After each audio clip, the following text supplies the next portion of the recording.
What's up guys, Tommy with Studio Sense here. Thanks for tuning in today and checking out today's video. I'm super excited to be able to bring you a couple of fragrances. Been able to experience them for a little bit, so I'm going to kind of round that out a bit. Plus, I'm just really proud because my good friend Ash of Jensen's created these along with Michael Malul. Of course, the fragrances to which I am referring are Terra Nova and Blue Ridge, respectively. Now, I'm not going to say that I have the biggest insight into the creation of these fragrances, but I have some things in mind in terms of what they're all about, what was involved in the creation of them. So I'm really happy to be able to get into that in a little bit more depth here in just a moment. Got that and more coming up, so stay tuned.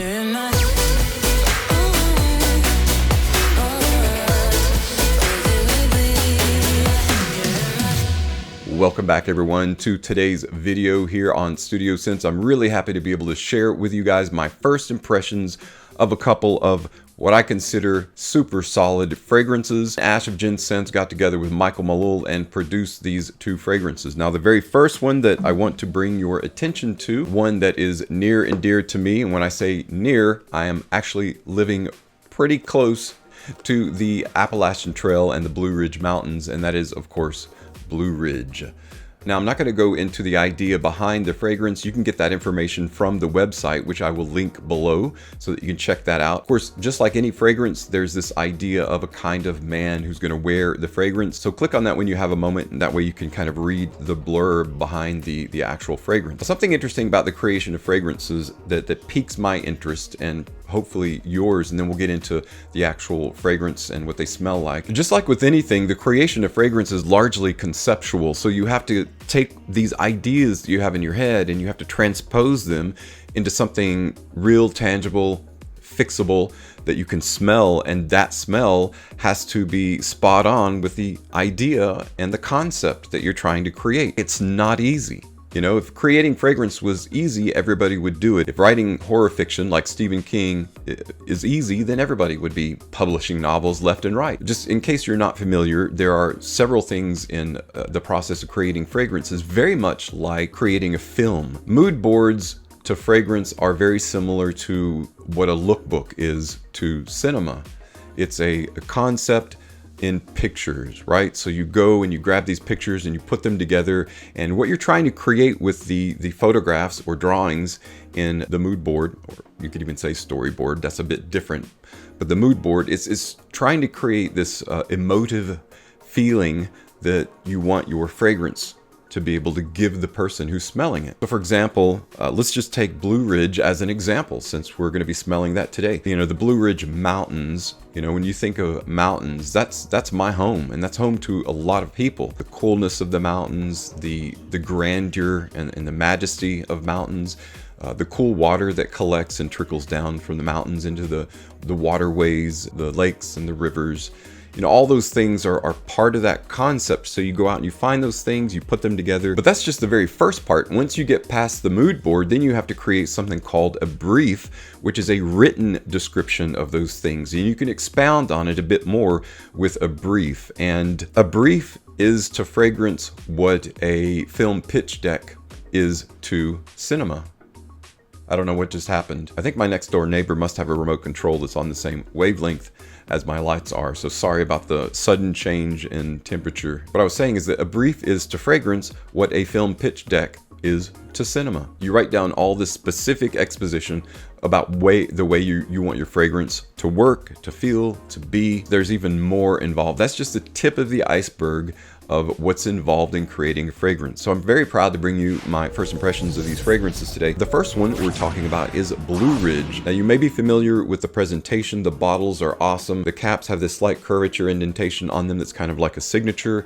On the very top is the M for Michael Malul. And on the very front, something I didn't mention with my jet black Enigma first impressions was that there's latitude and longitude. Like if you plug in the latitude and longitude, it'll take you directly to the Blue Ridge Mountains. The cap again is a signature of the actual metallic label that is on the front, and it's a dark navy blue. Very good looking. Obviously this is going to be a blue fragrance, but before we talk about what the fragrance smells like, what are the notes that make up Blue Ridge? Blue Ridge features top notes of citron, Italian mandarin orange, and black currant. with heart notes of lavender, ozonic notes, and cedar leaf, resting on a base of patchouli, leather, and sandalwood. Now that we know what's in the fragrance, we're going to smell it. Now, this is a fantastic, the atomizer is kind of like a gold, bronze, kind of bronze look. And these are definitely pressurized, so they shoot out a bunch of juice. I love just how you can meter it there. Man, this is so fresh. This isn't the first time that I've smelled this fragrance. I've smelled it a few days ago, right? So I'm still actually formulating my first impressions. I'm happy to be able to share with you my first impressions, but I've also been able to make some comparisons to other fragrances that I can share with you guys as well. I can definitely understand the comparison to Y, but I will tell you this. I took the newly formulated Y, which was launched in 2022 last year, and I did a side-by-side comparison of Blue Ridge, and I'm gonna tell you straight up, this blew it out of the water, because I've been wearing this and I kind of felt like it would beat it out, but I didn't think it would beat it so soundly. I mean, when you smell this and then you smell Y, they do smell pretty different. The only thing that they have in common, well, two things, they're both blue fragrances and they both have fruit in them, right? So, but the open of this is where your fruit gives you that, it's a fruity introduction, but it's not like the entirety of the body of the fragrance. It's a lot more complex, whereas Y is a bit more linear in comparison, and Y actually felt a bit scratchier, you know, like there were some synthetic roughness to it, whereas this was a lot smoother, and so the concentration of oils obviously are going to be heavier because Y is an EDT, this is an eau de parfum. Both Blue Ridge and Terra Nova are eau de parfum concentrations, by the way, just so you get that clear in your thinking. But yes, this does have a very fruity, fresh, bright opening similar to Y, but it's a lot smoother. It's a lot more grounded and feels definitively more refined. I'm not knocking Y. I really enjoy Y as a fragrance, but I feel like this is definitely soundly bested Y in a comparison, at least on my skin. The heart has some interesting aspects of it. You've got this ozonic note, right, which is this kind of a sharp, lightly bitter, fresh air, and it's paired with something called lavender, which is just a much more camphorous lavender, which makes a statement, and then you've got this sharp, bitter, ozonic note. And I think that's the biggest contributing factor for the longevity figuring prominently in the life of the fragrance. So if you're looking for a blue fragrance that's similar to Y, but has the complexity and intelligence of Bleu de Chanel, I will stand by this fragrance. So I'm not going to say a ton more about Blue Ridge. I think it's probably going to be the easiest buy that you would ever make in terms of blind buying, but don't blind buy it. Get a sample, try it out. I think you'll really enjoy it. Probably exceed your expectations, because I didn't have a ton of expectation. I know Ashton, so I knew it would be good. He's already proven himself with Galleria Parfums, so it's a great addition to the annals of great blue fragrances out there. And in terms of high-end, Michael Malul is a niche fragrance house, yes. I wanted to create them in the vein of a high-end designer, similar to Prada, Carolina Herrera, Christian Dior, you know, whatever high-end designer that you can compare it to. All right, guys, we've talked about Blue Ridge. It's an outstanding blue fragrance, something that you definitely want to try. I'm very pleased to bring you my first impressions now of Terra Nova. Terra Nova, again, if you plug in the latitude and longitude that's on the front of the box, which the box is a really cool wraparound. By the way, I think I've already shown you the inside of the box with Jet Black Enigma. I'll show you again. You've got the latitude and longitude printed on the side of the box once you open the lid as well. It's on both sides, actually. You have this really nice cushy cushion on the inside of the box to store your fragrance in. So you don't want to throw the boxes away. Most cases you would want to throw it away because it's just a piece of thin cardboard, but these are very protective and they go a long way in the presentation. I was excited about Terra Nova because I knew it was going to be a bright, kind of a fresh take on modern masculine sensibilities, and that's exactly what it is.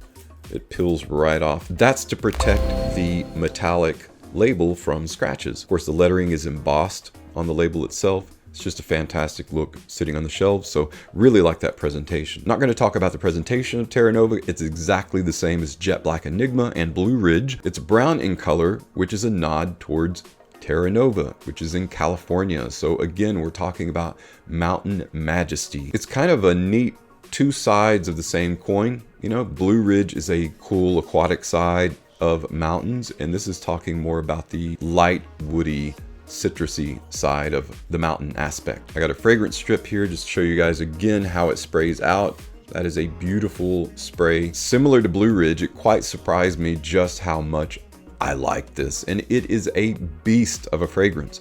But what's interesting about Terra Nova, it kind of sneaks up on you. Feels a little bit like, I'm not saying it smells like, but it kind of in that aroma or tonal quality of Hermès Au Givre. Very bright, very citrusy. This has a bright bergamot, lemon leaves, and golden lotus open. And that's why it's so bright and inviting. But you can't tell when that starts to dry down because it's such a, you know, the lines are blurred from the open to the mid that there's not a drastic difference. You just notice that it's changing. Just like the temperature in the air changes and you don't necessarily notice it until later. There's definitely a violet note in here that comes to the foreground in the heart of this. It's pushed forward by a good bit of ambroxan. There's some black amber, some patchouli, and some sandalwood in the base that gives this that kind of a mountain woody feel and appeal to it. In a lot of ways, this kind of reminds me a bit in terms of its high quality, the very refined appeal that this has. Even though it's a casual fragrance, it has that same refined appeal that Dior Homme does, the relatively new Dior Homme. Reminds me of that very super clean, woody, ISO-y super, and that's why it's such an appealing fragrance. I really enjoy Terra Nova as an overall, just a clean, refreshing signature scent. Both Blue Ridge and Terra Nova, I think, are going to go a long way in terms of proving themselves to be high quality signature scents. And if you're a guy looking for a high quality signature scent that is similar to some high end fragrances, but different enough to have their own unique stamp to them, Blue Ridge and Terra Nova are definitely going to fit the bill.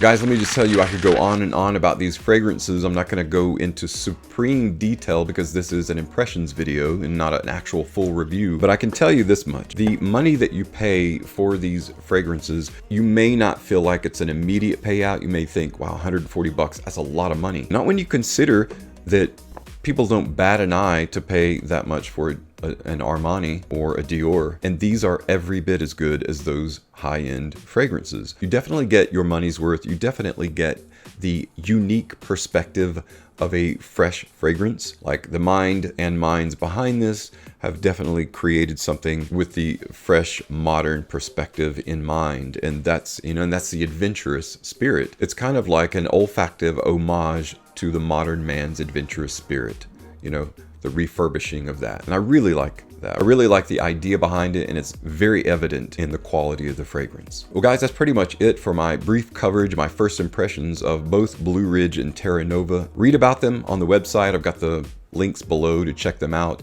Get samples if you can. If you know a friend that has them, try them out. But I think you'll like them. I mean, I would even tell you they're safe as a blind buy. You're going to get people with varying opinions about them, but the fact of the matter is they're very high quality fragrances. Again, similar to a high-end designer, even though Michael Malul is a niche house. Well, that's a wrap on today's video. I do appreciate you taking the time to check it out. As always, thank you so much for your continued support on my channel. I'm Tommy with Studio Sense, and I'll see you tomorrow.